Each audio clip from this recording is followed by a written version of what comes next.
G'day guys, welcome back to Aussie Savvy Sense, where we talk about Australian personal finance, investing in property, shares, and of course, precious metals. I'd like to thank everyone for taking some time out of your busy day to watch my videos. I am always appreciative of any support that I can get, and I'd like to also put a disclaimer that none of this is investment advice. It's not financial advice. If you guys are looking for financial advice or looking to make any financial decisions, please seek a professional financial advisor. I'm just a guy on YouTube expressing my own opinions and sharing my own experiences. But anyways, what I'd like to talk about in this video is, why do I invest in precious metals? Why invest in these pieces of shiny rocks, as some would say? And for me, it boils down to four main reasons.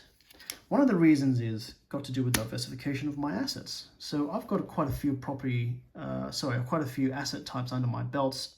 I have an investment property in Sydney. I have invested in shares or equities. I've also got quite a bit invested in my superannuation account. And for those of you who have no idea what that is, it's technically Australia's version of a retirement account. And I've also got, I've dipped my toes in a little bit of cryptocurrency, and let's be very honest, that isn't doing so well at the moment, but that's a topic for another video, a future video. So because I have many fingers and quite a few pies, I feel as if I should also invest, well, the next step was to invest in precious metals. And the reason why I also wanted to do that, which is the second reason, is because I wanted to also hedge my wealth, my excess cash that I had, into something that could be hedged against inflation. As we know, $10 worth of items 10 years ago doesn't buy you $10 worth of items today, and that's because whether it be the Australian dollar, the US dollar, our dollars are losing value over time, and they're losing value to inflation. And I find that I've come to realize that buying these pieces of precious metals, they're one of the best ways to hedge against that inflation, to store my excess wealth, because an ounce of silver will forever be an ounce of silver. It never changes, it doesn't grow, but it also doesn't change. It's still going to be an ounce of silver in 10 years, 10 years, 20 years, 30 years time. What changes is how much of our dollars is going to take to buy the same ounce of silver in future, and that's what makes the price of precious metals go up. And that's also the reason why I'd like to invest in these pieces of metals. And I have a very long time frame, 20-30 years, which is why I'm not bothered with the recent price drops that we've seen over the last 7 months, thanks to the war that the United States has with Iran, thanks to what's happening in the treasury space in the United States. All these news that causes these precious metals to tuck tail and turn into a bear market. I'm not bothered. I have a very long time frame. I don't really care whether I've lost 20 or 30% of its value, because I'm not going to sell any of it anytime soon. It is a hedge against inflation, and I intend to hold on to these for a very, very long time. Anyways, the third reason why I'd like to invest in precious metals is because I like to own a little bit of numismatic history. As you can see, I do have a few bullion coins here, and they're modern bullion coins. But I also do have quite a bit of non-bullion coins. So, some historical coins, as you see down here. For example, this coin here, this is a Sydney Mint sovereign. And this was minted back in 1870. This is like well over 150 years old. And I like to invest in these because, I like to collect these really because, I'm a bit of a preservationist. I love being kind of like a herald of a sort, someone who likes to, hold on to these historical coins, appreciate its history, and maybe even pass it on to my kids one day. So that's the third reason why I invest. And the fourth reason why I invest is also a very personal reason as well. When I was a kid, I had this interest in eating these chocolate gold coins. You know, like the gold coin that's wrapped in the chocolate coin that's wrapped in a gold foil. I'd carefully remove the foil, eat the chocolate. Obviously, I love chocolate. But then I'd put the two gold foils back together. And I'd pretend with my friends that, hey, this is money. You know, this is something that's worth something. And I feel wealthy and I feel happy. I'm always enamored by these shiny pieces of metals. And, you know, now that I've grown up and, you know, I have a bit of disposable income and I can actually buy these pieces of metals, you know, to me, it feels like I'm fulfilling a childhood dream, you know. So that's really the fourth reason why I invest in precious metals.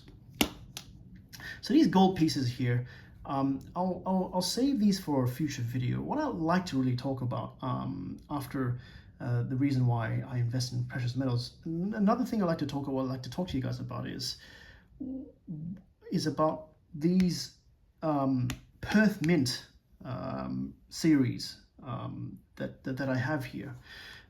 So as you know, the Perth Mint, yes, you know, they're common with minting, you know, silver Australian kangaroos, as well as other various bullion products. But I've noticed that around the world, a lot of people are very interested in all the other Perth Mint series, the Lunar series, which unfortunately I don't have any of at the moment, but I hope to get some in the future, as well as these Fauna series, so Fauna of Australia. Let's have a look at this one first and foremost. So this one is the Australian Outback. This is a series that started off this year. It's 2026 down there at the bottom. I don't actually know what this animal here is. It's some sort of lizard. Someone can probably tell me in the comments below. I have no idea what it is, but the other ones I can tell you. So you've got a couple of kangaroos sipping the lagoon down here. You've also got, you know, a few wedge-tailed eagles sitting up there as well, flying up there. You got a little dingo howling in the background over there. I don't know if you can see that. And if you can see this one, there's like 3 little emus in the background there as well. I don't know if you can see it, it's very small, but it's such an impressive coin, extremely high relief, and I really love it. I really had to get this when I saw this at my local bullion dealer. On the other side of the coin, we obviously have King Charles III, the effigy of King Charles III, and as well as the purity of this coin. So it's 1 ounce, 4 nines, fine silver, and obviously is denominated with $1 Australian. So it's a legal tender coin. Now, another Australian fauna coin is this one. This is the Australian wedge-tailed eagle. This is a 2025 one, but they've started, I think they launched it in 2014, if I remember correctly.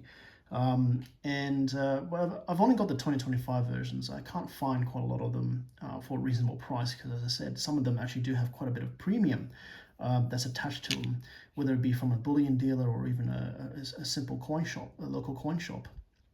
But this is the Australian wedge-tailed eagle. You can see it's such a nice little relief. I believe this was designed by someone from the United States Mint. I think his name was John Mercanti or something. I can't remember. Maybe some of you guys can tell me who designed this coin. But I believe it was a US Mint designer who designed this coin. So obviously, you know, being an eagle, you'd expect it to be just as good as those American silver eagles. Look at that. Absolutely beautiful. You can even see the feather details on this coin. Such a beautiful proof. On the other side of the coin, of course, again, we have King Charles III and is denominated with $1 Australian. Pretty cool coin to have. Now, this one is the Koala series. So I've got 3 of them. I'll show you this one first. This is the 2026 version, I think it is. Yes, this is the 2026 release.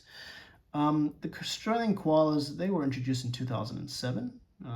It's a highly popular collection and it follows the tradition, of having a brand new design every year, like the Kookaburras, like the Australian wedge-tailed eagles, and yeah, it's an amazing bullion coin as well. You've got the koala here. He's chewing on his gum on his gum leaves, sitting in the gum tree. As some of you may or may not know, so koalas, they tend to sleep 20 to 22 hours a day. So these buggers, they hardly, they hardly are an active animal. These marsupials, they just like to eat gum leaves on a gum tree and sleep all day in the same tree. That's really what they are. They're cute animals. If you ever see one of them, definitely appreciate them. And obviously on the other side of the coin, we've got King Charles again, with a denomination of $1 Australian. So this is a 2026 version. This one here, I believe, is my 2025 version. See, it's a different design that they have every year. And it's just incredible the amount of work that goes into designing each coin for each year, rather than having the same bullion coins like the Australian kangaroo. It just goes to show what kind of quality and craftsmanship and skilled workers they have at the Perth Mint. Wonderful coins. And of course, not only 2025, but I also got here this one. This one's a bit of more of a lazy kangaroo. This one is 2022 Australian koala. Now this one has the effigy of Queen Elizabeth, the late Queen. Whereas I believe it was after 2023, that's when they had King Charles, the effigy of King Charles. So yeah, I mean, these are just wonderful bullion pieces to pick up.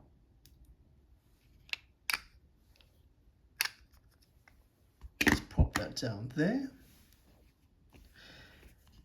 And now, for the last of the Fauna series that I have, at the very least, and unfortunately I don't have a big collection. I'm still collecting here, guys, and silver is still quite expensive, even though it has dropped quite a bit over the last 7 months.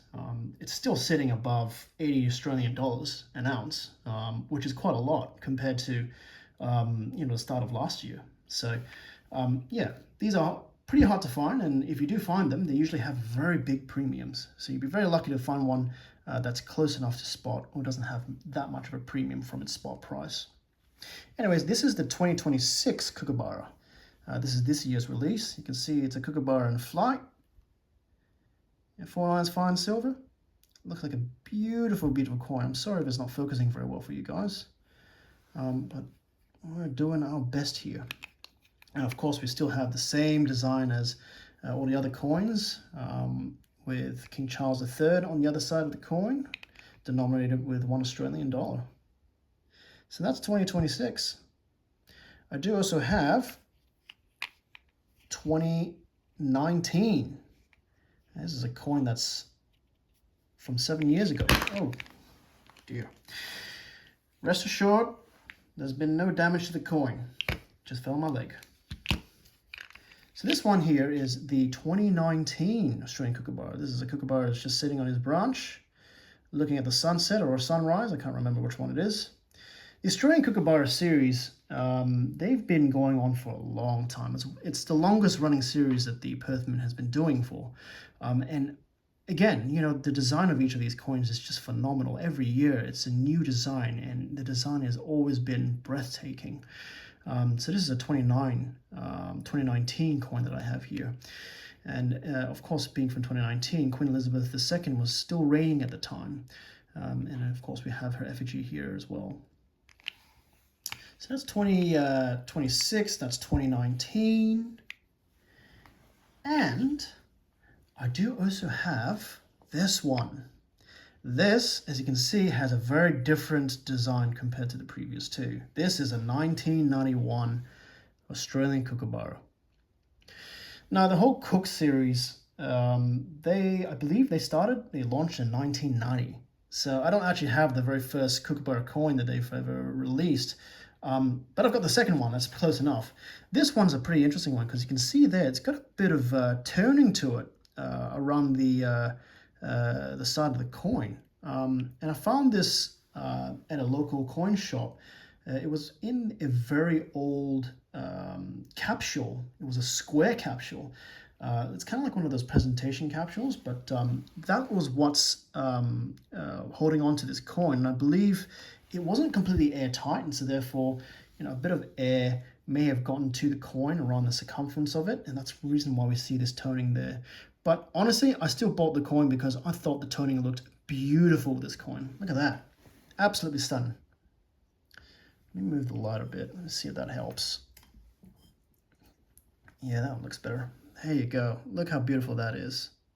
The Australian Kookaburra, 1991. This is before I was born, bloody hell. And you can see here you've got the younger version of the effigy of Queen Elizabeth II. And oddly enough, back then it was denominated as $5, which is very interesting because since then, I think quite a lot of the Kookaburras are now denominated in $1. I feel like Perth Mint's cheating on us here. If you guys have any idea why they actually changed the denomination of the coin from $5 to $1, let me know. I'd be interested to know.